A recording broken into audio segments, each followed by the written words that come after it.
Grants for the Arts scheme in some ways is our most significant funding scheme.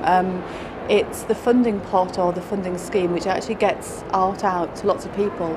It's easy to apply for, it's open to absolutely everybody. We've used Grants for the Arts in our festivals, and festivals are a great way to get some really fantastic international quality art to lots of people. The theme of AV Festival 10 is energy, which we're looking at as a dynamic force that connects, renews and destroys all of life. The festival has included 24 exhibitions, 20 performances, 3 symposia. We've worked with over 100 artists and we've had 15 world premieres of newly commissioned work. And this was started off with the world premiere of Charlemagne Palestine, a really leading maverick American composer.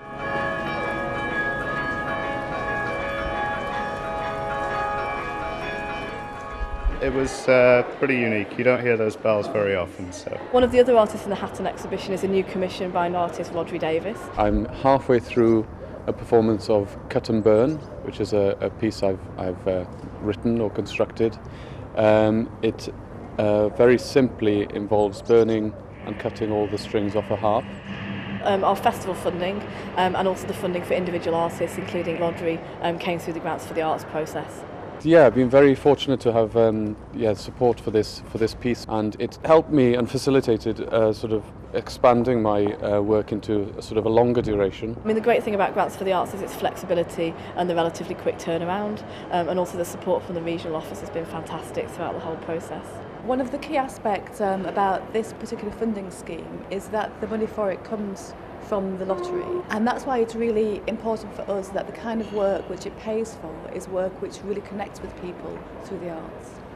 It might be about a development part of your practice, or it might be about something that's got a very specific end, but either way the beauty of the funding that you can get is that scalability. In Sunderland, probably one of the highlights was the performance by Cluster and Soviet France in the Sunderland Aquatic Centre. Like always, we are going to improvise, but also use pre-prepared samples and CDs. But nobody of the both of us knows what the other is doing. We have to find our way through the labyrinth of sound.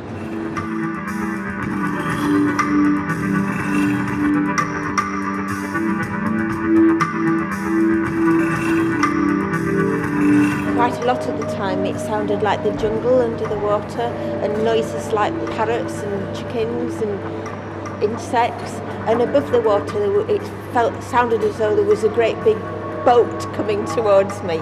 So it was very, very interesting.